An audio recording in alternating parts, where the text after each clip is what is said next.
Het ijszieken, dat zit ik gewoon in je bloed. Hè? Ik had het gewoon in mijn bloed zitten. En, soms denk ik, was van makken nog heen. Ja, dan is het toch een soort van drang.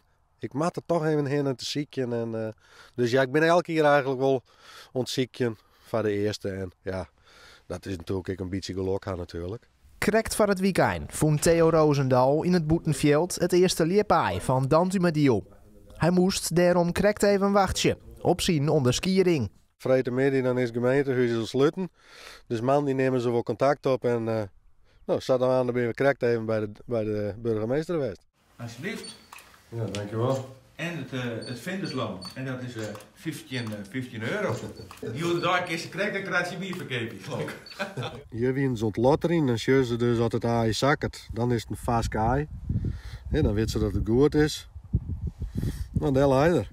Boetenveld wie het vroeger ik zou, als het op een fiets gongst en de stapt ze een stuk lang in, dan win er gewoon lippen. Wel spanners 20, 24 soms. Nou, als er nou een spanner 5, 6 om hing, dan is het al een protte. Nou ja, wat de reden daarvan is, maar het waterpeil omleeg, predatoren zoals de vos en die Lietzere marters en dat soort spul. De Warnemosk, net te vierten, die had toch wel een grote invloed op de populatie van de weidevogels, ja. Doch stinkt Roosendaal dat het tal liepen de komende jaren net verder aanneemt.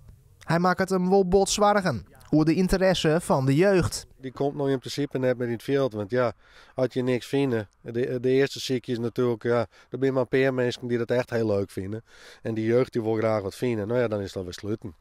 Dus ja, de vogelwacht en ik, die zie steeds meer dat een hoop oude mensen en een weinig jeugd.